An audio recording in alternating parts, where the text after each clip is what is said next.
अस्सलाम वालेकुम। मैं रमज़ान आप सभी दर्शकों का स्वागत खैर मकदम करता हूं। आज मेवात की उस शख्सियत से आपको रूबरू कराने जा रहा हूं जो परिचय का बिल्कुल भी मोहताज नहीं है। दर्शकों, परिचय के मोहताज इसलिए नहीं है क्योंकि ज़मीनी स्तर पर उन्होंने लोगों की समाज सेवा की है। साथ ही आपके लिए भी बता दें, शिक्षा के क्षेत्र में बेटियों को आगे बढ़ाने के लिए काफ़ी प्रयत्न कर रहे हैं। और ऐसा नहीं है, बेटियां भी उनके स्कूल से पढ़कर वाकई में आगे बढ़ी हैं। आप सोच रहे होंगे कि रमज़ान किसकी बात कर रहा है, तो दर्शकों मैं आपके लिए बता दूं, Mewat modern academy senior secondary school के डायरेक्टर वे मेवात एजुकेशनल एंड वेलफेयर संगठन के प्रेसिडेंट मोहम्मद खालिद की मैं बात कर रहा हूं। आज हमने उनसे खास बातचीत की है। सर, आपका बहुत बहुत स्वागत खैर मकदम करता हूँ कि आज आपने मुझे अपना कीमती वक्त दिया। सर, परिचय के मोहताज नहीं हैं, फिर भी मुझे आपका परिचय जानना चाहूँगा। मैं मोहम्मद खालिद, मेवात मॉडर्न एकेडमी भादस, और हम लोग स्कूल है ये, और एक एनजीओ भी है जिसके साथ हम लोग जिनमें काम करते हैं, मेवात एजुकेशनल एंड वेलफेयर संगठन भादस। हम लोग एजुकेशन पे और हेल्थ पर काम करते हैं। पुअर्स पे हम लोग ज़्यादा काम करते हैं, जो ऑर्फन्स हैं या नीडी ज़्यादा लोग हैं। तो हम लोगों ने अभी तक जो किया है वो नगीना ब्लॉक में काम किया है। नगीना ब्लॉक के तकरीबन 50 से 52 गाँव हैं जिनमें हम काम कर रहे हैं। हमारा ज़ाहिरी सी है कि आपने शायद देखा होगा 21वां साल चल रहा है स्कूल का। 21 साल पहले हम लोगों ने स्कूल यहाँ शुरू किया। कुछ लोगों ने इकट्ठा होकर स्कूल शुरू किया था, तो वो धीरे धीरे चल के अब ये जिम्मेदारी सारी मुझे मिल गई है। और यहाँ पर हम लोग एक सीनियर सेकेंडरी स्कूल, शुरू में हमारा 8वीं तक का था, उसके बाद 10वीं का हुआ, उसके बाद अभी रिसेंटली 30 मई को हम लोगों को 10+2 की परमानेंट मान्यता मिली है। सर, जानना चाहूँगा, जिस तरह से मेवात मॉडर्न एकेडमी अब सीनियर सेकेंडरी स्कूल हो गया है, तो सर इसके लिए कितनी मेहनत रही, कैसे सोच के साथ शुरुआत की, वो थोड़ा सा जानना चाहूँगा। असल में मेहनत की बात तो ये है कि मेहनत स्कूल या कोई मदरसा या कोई भी इंस्टीट्यूट हुआ, हालांकि हम लोग देखते हैं आश्रम भी देखते हैं, मदरसे देखते हैं, बड़े बड़े इंस्टीट्यूट देखते हैं, गुरुकुल भी यहाँ देख रहे हैं, इसको भी काफ़ी दिन हो गए। तो ये जो भी इंस्टीट्यूट होता है उसमें मेहनत तो इतनी लगानी होती है कि आदमी के पास में अपने लिए टाइम नहीं होता। हम अपने लिए नहीं करते काम, अपने इंस्टीट्यूट के लिए करते हैं। और इसमें जो लोग कहते हैं कितने घंटा काम और कितना काम किया जाता है, तो मेरे हिसाब से हम लोग सुबह 7 बजे से, सभी, मेरे से नहीं है, जितने लोग काम कर रहे हैं, चाहे वो प्राइवेट इंस्टीट्यूट में काम कर रहे हैं या गवर्नमेंट में काम कर रहे हैं या फिर कोई किसी भी क्षेत्र में काम कर रहा है, सुबह 7 से 7:30 बजे अपना वर्क शुरू हो जाता है। रात में 8 बजे तक अमूमन काम रहता है, और वो 8 बजे के बाद भी कभी काम करना पड़ता है, फ़ोन पे करना या फिर ऑनलाइन करना, ये सब काम सुबह से शाम तक का काम होता है। पूरी मेहनत इसमें, कोई भी, चाहे कोई बड़ा है या छोटा है, सभी इंस्टीट्यूट जितने हैं, मैं खासकर मेवात की, और मैंने तो नेशनल लेवल के बहुत से इंस्टीट्यूट विजिट किए हैं, बहुत देखे हैं, कोई भी इंस्टीट्यूट ऐसा नहीं है जिसमें बहुत ज़्यादा मेहनत की ज़रूरत नहीं है। ये काम बहुत ज़्यादा मेहनत और ईमानदारी और लगन का काम है। सर, जानना चाहूँगा थोड़ा सा ये भी कि जिस तरह से Mewat modern academy senior secondary school है, सर बच्चे अब से पहले भी पढ़े हैं, अब भी पढ़ रहे हैं, कहाँ तक बच्चे पहुँचे? हाँ, पहुँचने की बात तो मैं आपको क्या बताऊँ सर, कई बार मैं आपको एक अजीब सी फीलिंग बताता हूँ। पहुँचने की बात यह है कि मिलिट्री में हमारे बच्चे कितने अनगिनत, और MBBS 4 बच्चे तकरीबन जो मेरे स्कूल से पढ़ के गए हैं, वो अभी MBBS कर चुके हैं। मैं आपको लेटेस्ट बताऊं थोड़ा सा। एक रोज़ मैं चंडीगढ़ जाना था मुझे, और मैं यहाँ से बड़कली से जो बस जाती है 5 बजे कुछ मिनट पर, मैं उसमें चढ़ा। उसमें मैंने देखा फुल भरी हुई है बस। मेरी हिम्मत नहीं पड़ी कि मैं इसमें कैसे चढ़ूँ। मैं अचंभा में कर, मैं पहली स्टेप चढ़ा, पहले स्टेप चढ़ते ही बच्चे खड़े हो गए कईयों, और वो कर, सर आप यहाँ आए, सर आप यहाँ आए, सर आप यहाँ आए, तुम कहाँ जा रहे हो? सर आप मिलिट्री में लग रहे हैं, गवर्नमेंट ऑफ जो भारत सरकार की मिलिट्री है उसमें लग रहे हैं, वहाँ जॉब करने जा रहे हैं। तो तब पता चला, और देखेंगे कि गवर्नमेंट जॉब में कितने जेई लगे हैं। अभी जो 37 जेई लगे थे मेवात में, मशहूर है वो मेरे हिसाब से वो जो अपॉइंटमेंट हुए थे, उसमें 4 जेई मेरे स्कूल के। मुझे पता जब चला तो उनको फ़ोन आया, सर आपका बहुत, हालांकि हमारे यहाँ से मैट्रिक करने के बाद में उन्होंने पॉलिटेक्निक की है कि, तो बहुत बच्चे कहीं कहीं पहुँच गए हैं, और जब मैं देखता हूँ, एक रोज की बात बताता हूँ मैं आपको, मैं एक दिन खड़ा था एसडीएम को उसमें आरटीओ ऑफिस में, हमें काम था और पता चला था की पर्सन वहाँ हमारा स्टूडेंट बैठा है। तो कहीं हम चले जाएं किसी ऑफिस में, कहीं चले जाएं, कहीं ना कहीं अक्सर जगह पे हम लोगों को हमारे बच्चे बहुत अच्छी जगह पे पहुंचे हुए हैं। तो बड़ी खुशी होती है जब बच्चों को लेकर, सारी थकन खत्म हो जाती है जब हम अच्छी जगह पे मेवात के बच्चों को देखते हैं। सही बात है सर। जानना चाहूँगा इस उपलब्धि में आपके बच्चे मिलिट्री में और विभिन्न क्षेत्रों में नाम रोशन कर रहे हैं सर, कैसा सहयोग रहा है इस सफर में आपका, सबसे ज़्यादा किसका रहा?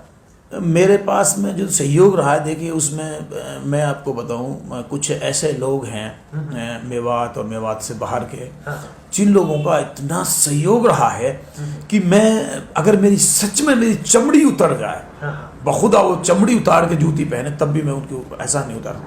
इनमें बहुत लोग हैं, मैं अगर नाम गिनवाऊंगा, सबसे पहला नाम मोहम्मदी मैडम का आएगा, सबसे पहला नाम मोहम्मदी मैडम का आएगा। हालांकि सबका, मैं असरी साहब, यार असरी साहब ग्रेट पर्सन, मैंने यार असरी की तरह कोई आदमी नहीं देखा। अभी आजकल एडीसी ऑफिस में काम कर रहे हैं, अब्दुल रब असरी उनका नाम है, और मोहम्मदी मैम, और कितने लोग, एक हमारे बहुत सीनियर जो, चूँकि होता क्या है कि एक हम मेवात को देखते हैं और एक मेवात के बाहर के हिस्से को देखते हैं। मेवात में मुझे मेवात और मेवात के आसपास जो काम मैंने किया है उसमें मुझे मोहम्मदी मैम और असरी साहब का जो सहयोग, हालांकि सबका सहयोग रहा है, एक का नहीं रहा। मेरी माँ, बाप, भाई, चाचा, चाचा के लड़के, ताऊ, हमारे एक बहुत सीनियर साथी है यहाँ के सुल्तानपुर से हाजी मुश्ताक साहब भी हैं। भादस के किस किस का नाम बताऊँ, पूरा गाँव भादस, पूरा गाँव मन करके है, बड़ी जितने गांव हैं, अक्सर राजका के बहुत से लोग हैं, मतलब ये आसपास के गांव हैं। और स्कूल वालों में बहुत से स्कूल वाले ऐसे हैं साहब,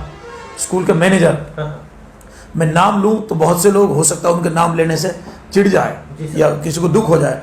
मैं ये कहता हूं कि ऐसे लोग कमाल के लोग हैं, कितने पॉजिटिव लोग हैं, उन लोगों ने इतना सहयोग किया। एक रोज की बात बताऊं, मैं एसडीओ ऑफिस हुआ करता था एजुकेशन का, मैं वहाँ गया, वहाँ जाने के बाद में 3-4 सीनियर स्कूल वाले बैठे थे। मैं अपनी कहानी बता रहा हूँ, मैं चूंकि एक ऐसे परिवार से हूँ, मेरे परिवार में प्राइमरी मेरे से पहले कोई नहीं है, मेरे से पहले 5वीं तक कोई नहीं पढ़ा, सब मौलाना, हाफिज या कोई वो है, सब मुफ्ती साहब ये वो हैं, सब एजुकेशन थी दीनी एतबार से, दुनिया ही नहीं थी। तो मैं कुर्ता पजामा में वहाँ गया, जाने के बाद एसडीओ ऑफिस में, तो एक स्कूल वाले ने ये कहा भद्दे लैंग्वेज इस्तेमाल करके कि अगर तुम भी स्कूल चलाओगे मुल्ला जी हो तो हम क्या करेंगे। वहां पर फिर एक और सीनियर साथी बैठे थे, मैं उनका नाम कैसे लूं, मैं मजबूर हूं, नाम नहीं ले सकता। उस सीनियर साथी ने कहा, अरे नहीं भाई यहाँ आजा, बैठ, कहाँ का है, क्या है, कौन सा गांव है। और उस साथी ने जितना मेरा सहयोग किया, और मैं बता देता हूँ, वो हसन है यूटोपियन का, जिसने जितना उस दिन ये कहा, कोई भी जरूरत पड़ जाए, कभी भी कहीं कोई जरूरत पड़ जाए, आप मेरे पास आएंगे। उसने जितना सहयोग किया, मैं कह रहा हूँ कितने स्कूल वाले सभी सहयोग करते हैं हमारे यहाँ पड़ोस में। हालांकि लोग यूँ कहते हैं कि यहाँ और स्कूल हैं एक दूसरे के, और वो एक दूसरे के खिलाफ होते हैं, ये होते हैं। मेरे यहाँ सीनियर मेरे से कारी सिराज साहब हैं, कारी सिराज साहब ने मेरा सहयोग किया है, जबकि यही इसी गांव में उसका स्कूल है, इसी में मेरा। आप सोचते होंगे कि आपस में एक दूसरे से बैर रखते होंगे, हम बैर किसी से नहीं है। कारी सिराज साहब ने मेरा सहयोग किया जहाँ जहाँ मुझे जरूरत पड़ी है, और उनका भी मैंने किया जहाँ मुझे जरूरत पड़ी है। तो सहयोग तो पूरा कौम का, पूरी कम्युनिटी का है।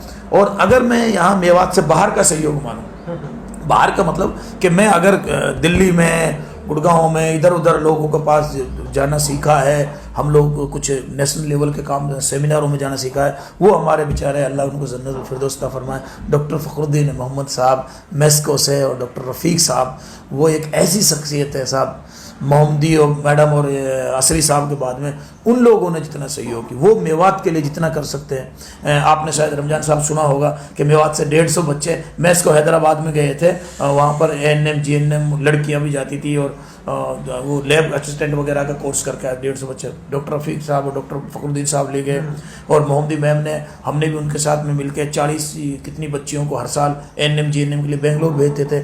तो सबका सहयोग है मेवात के काम के लिए, और मेरे लिए तो खास कर है। सही बात सर। बेटियों की शिक्षा के लिए आपके क्या खास कदम रहे? बेटियों की शिक्षा के लिए देखो, हम लोगों का ये था कि ये 2000 शायद 8-9 की बात है, CR राणा DC हुआ करते थे, उन्होंने एक डीसी मीटिंग ली।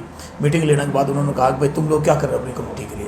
हमने कहा सर हम पढ़ा रहे हैं, ये कर रहे हैं। उन्होंने कहा लड़कियों को फ्री पढ़ाना शुरू कर दो। CR राणा साहब ने, देखो लोग कुछ किसको क्या समझते हैं मैं नहीं जानता, मैं ये समझता हूँ मेरे लिए वो बहुत अच्छे थे। उन्होंने कहा फ्री करना शुरू कर दो। उस दिन से हम लोगों को फ्री करना शुरू किया था।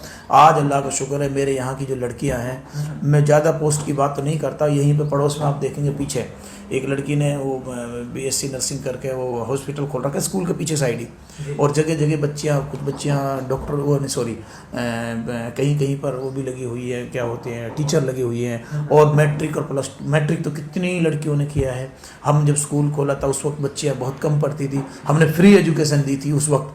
हालांकि पिछले साल से हमने वो फ्री का थोड़ा सा चेंज किया है, हमने सदा फ्री दी थी लड़कियों के लिए। तो लड़कियों के एजुकेशन पे बहुत अच्छा काम चल रहा है। और आपको पता ही है रोल मॉडल हमारे सबकी लड़कियों के लिए मोहम्मदी मैडम है ही, उनके साथ जो हम कर सकते थे हमने बहुत कुछ किया और आगे भी करेंगे इंशाल्लाह। सर अक्सर हम सुनते हैं कि जैसे +2 कर जाती हैं लड़कियां, उसके बाद शादी कर देते हैं माँ बाप, उसके बाद जिस घर में वो बेटी जाती है वो घर वाले नहीं पढ़ा पाते, तो कहीं ना कहीं बेटी का जो सपना है वो सर साकार नहीं हो पाता। उसके लिए सर पेरेंट्स मीटिंग के लिए भी आप सर पहल कर सकते हैं। तो कभी माँ बाप से सर कहते हैं इस बात को? रमजान भाई उसके बारे में मेरा एक प्लान है। मैं चूँकि उसके लिए एक बिल्डिंग तैयार कर रहा हूँ। उसके लिए प्लान ये है कि हमारी बेटियों का शादी से पहले एक काउंसलिंग टाइप की होनी चाहिए थी, वो नहीं हो रही थी। उसका रीज़न क्या है कि हमारी बेटी जहाँ है, जब वो बाप के घर पे है तो वो रानी है, जब बाप के घर पे, और वो जिस दिन शादी होके चली जाती है तो वो लोग उसको ना मैं भी उनमें से, हम सब एक है, हमारी सोच थोड़ी बदल जाती है। तो हम लोग इसमें हैं। हालांकि आप देखेंगे कि अब इस वक्त बहुत से लोग बेटियों को शादी के बाद भी पढ़ा रहे हैं। हाँ। बदलाव बहुत है सर, बदलाव बहुत है और वो तेजी से बदलाव हो रहा है। देखो वन टाइम और एक दिन में तो कुछ नहीं हो सकता। तो अभी हम इस कोशिश में हैं कि हम उन लड़कियों के लिए, जैसे बच्चियां बाहर जाती हैं पढ़ने के लिए, हम उनको सबको यहीं पे कुछ ऐसा एजुकेशन का सिस्टम करें।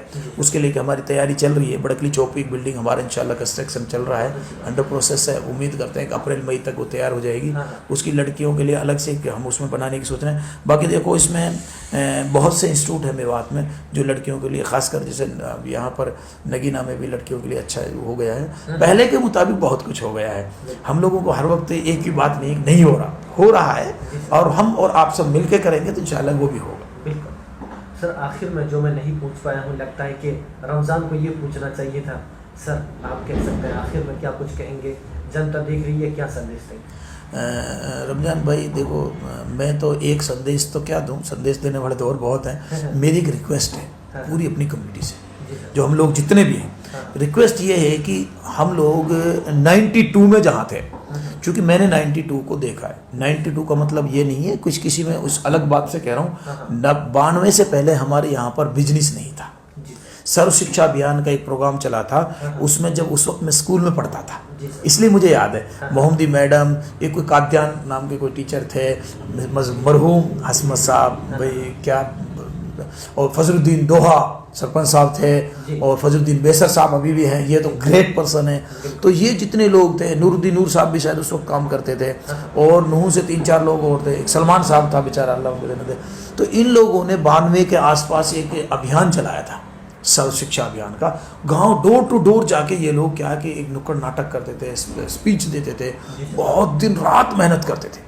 तो वो मेहनत आज रंग लाई है, मैं मानता हूँ रंग लाई है।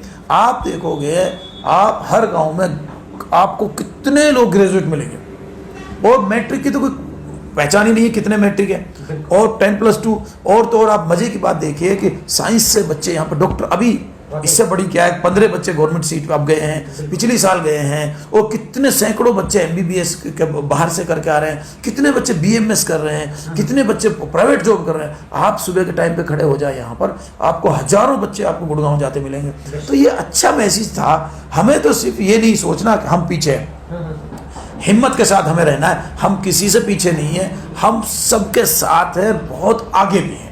ऐसा नहीं है कि हम आगे नहीं। पर मेरी 2 चीज़ों पे रिक्वेस्ट है हमारे, जो अगर कोई मेरी बात माने, हालांकि जनाब मानना ना मानना वो उनका है, मेरा काम सिर्फ रिक्वेस्ट करना का है कि हम लोग जो बच्चों को स्कूलों में पढ़ा रहे हैं, चाहे वो गवर्नमेंट में या प्राइवेट में, हम बच्चे के साथ टाइम दें, टाइम स्पेंड करें।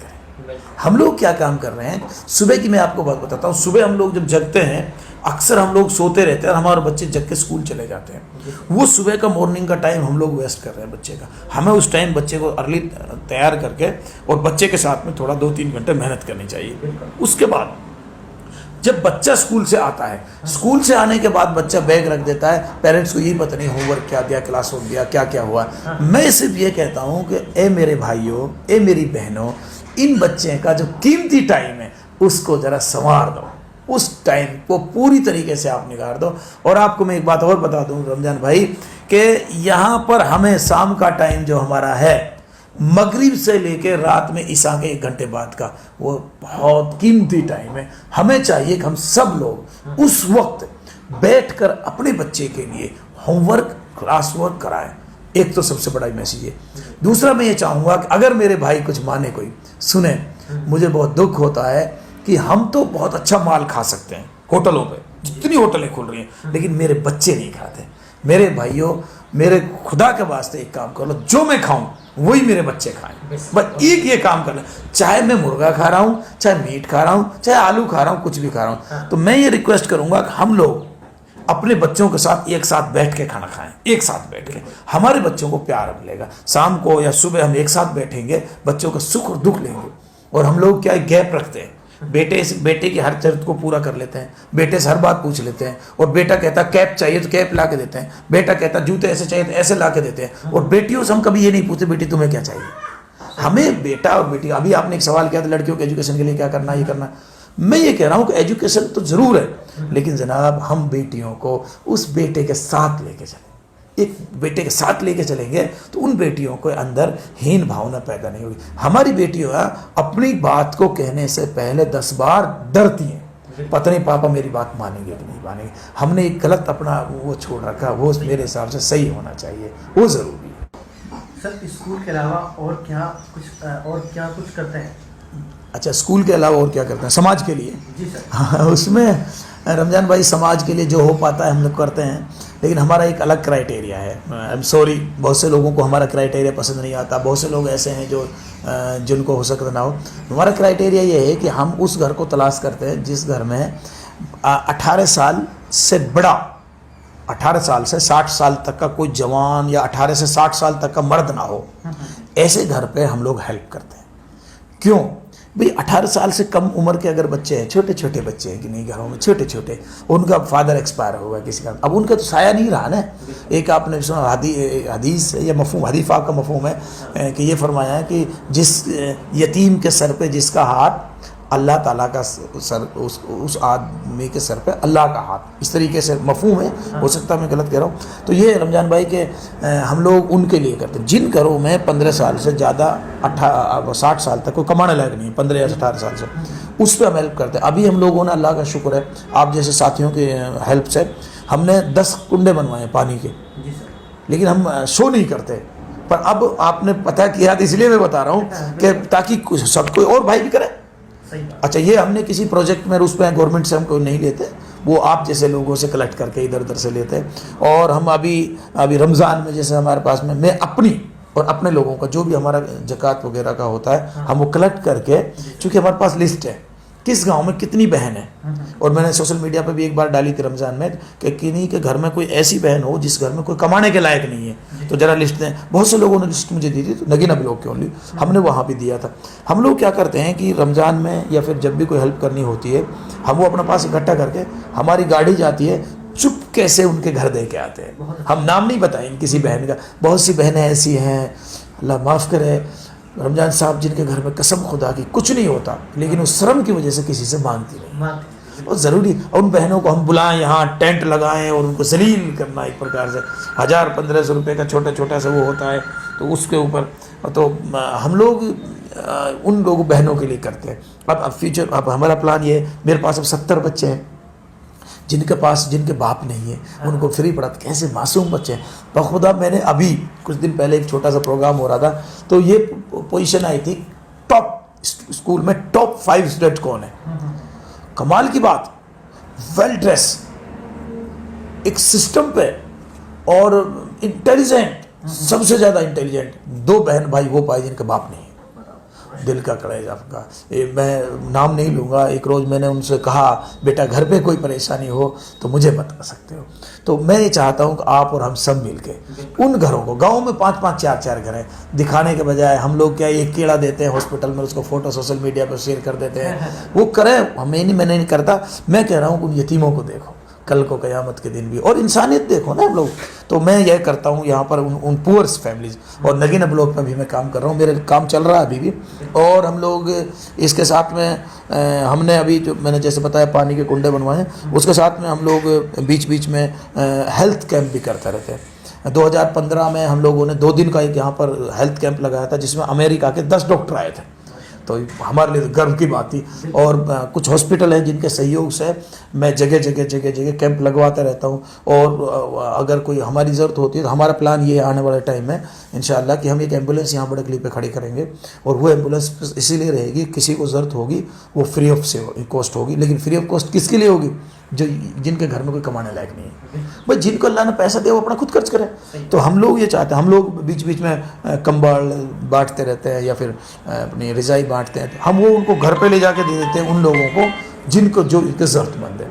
और उसके साथ में अभी हम लोग, मैं थोड़ा सा एक काम ये भी कर रहा हूँ कि जितने लोग हैं, कोई अगर चाहे तो हमारे यहाँ पर FS मेडिकल कॉलेज है, किसी को अगर एडमिशन लेना है तो फ्री में कंसल्टेंसी करता हूँ, मैं किसी से कुछ नहीं लेता। अभी पिछली बार अल्हम्दुलिल्लाह 5 हमारी बच्चियाँ, आपने क्वेश्चन किया था ना लड़कियों के एजुकेशन के लिए, 5 लड़कियों का BMS में मैंने यहाँ पर अभी आगरा में एडमिशन कराया था। इस बार भी हमारा टारगेट है कि हम 25 से 30 बच्चियों को और वहाँ कराऊँ। MBBS में भी करा सकते हैं हम लोग वहाँ एडमिशन, BMS में कराएं, BSc नर्सिंग में कराएं, BR मेडिकल कॉलेज उनका बहुत अच्छा इंस्टीट्यूट है, डॉक्टर आरिफ साहब बड़े नेक दिल है। तो अभी समाज के लिए हम काम कर रहे हैं। हमारा भी टारगेट ये है कि हम 2 चीज़ों पे काम कर रहे हैं। सबसे पहला तो वो जो ऑर्फन्स हैं जिसके घर में कोई कमाने के लायक नहीं है, उन लोगों के लिए हम हेल्प करें। अभी उनके लिए हमारा काम चल रहा है, हेल्थ पे और एजुकेशन पे और पानी पे, हम 3 चीज़ों पे।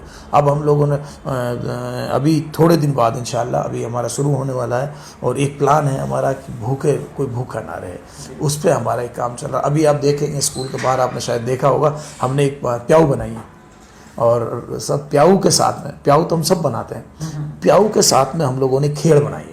जिस पहले हमारे घरों में गाँव में खेड़ होती थी ना, अब देखिए आपने कहीं गंभीर गाँव में, हमारा पहले हमारे हर गाँव में खेड़ हुआ करती थी, तो सवाब के लिए से। तो उसके बाद मैंने एक कुंडा, स्पेशल एक कुंडा बनवाया जिसमें हम पानी भरते हैं, वो पानी से पशुओं के लिए, आवारा रात में दिन में पशु आते हैं, और ये स्पेशल इसलिए। तो मैं तो एक ये भी है, कभी आप सवाल कर रहे थे मैसेज के लिए कि देखो मेवात में आपको ना अगर कोई आवारा पशु आएगा तो उसको पीने के लिए पानी नहीं है, वो इंसानों के लिए पीने के लिए पानी। हालांकि हम 800 रुपये के टैंकर डलवाते हैं, लेकिन उसमें से हम उस खेल को भी भरते हैं और उसको भी भरते हैं, बड़ी सुकून मिलती है। एक रोज़ की बात बताऊँ, मैं आया दिन में कहीं से आ रहा था, गर्मी पड़ रही, देखा एक आदमी पानी पी रहा था, बेचारा कोई सैनी साहब थे।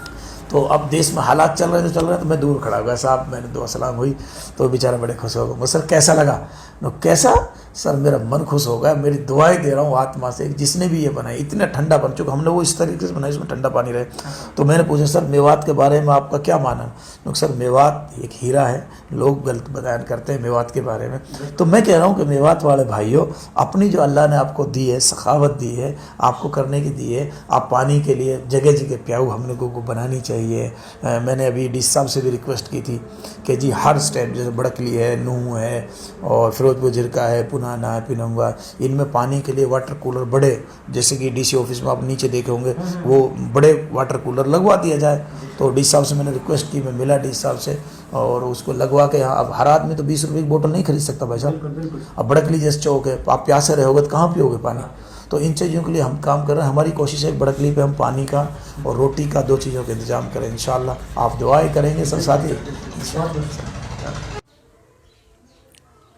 तो दर्शकों, आपने सुन ही लिया है मोहम्मद खालिद जिस तरह से मेवात के लोगों की सेवा कर रहे हैं, और शिक्षा के क्षेत्र में बच्चों को और खासकर बेटियों को आला तालीम दिला रहे हैं। माँ बाप से मीटिंग करते हैं कि बेटियों की शिक्षा को ना छुड़ाएं, और बेटियों की शिक्षा पर काफ़ी ध्यान दे रहे हैं। साथ ही लोगों की समाज सेवा के लिए भी बताया कि लोगों की समाज सेवा पर भी हम काफ़ी ध्यान दे रहे हैं। हम वो नहीं हैं जो एक केला दे देते हैं और फोटो खिंचवा लेते हैं, बल्कि हम वो हैं जो किसी के लिए देते हैं तो सिर्फ दिखावे के लिए नहीं, बल्कि उसकी जो ख्वाहिश है उसको पूरा करने के लिए उसके घर पर हम साज व सामान भिजवा देते हैं, क्योंकि ऊपर वाला भी उसी से खुशी होता है जो दिखावा नहीं करता है। आज के लिए बस इतना ही। दीजिए रमज़ान को इजाज़त। नमस्कार, खुदा हाफिज़।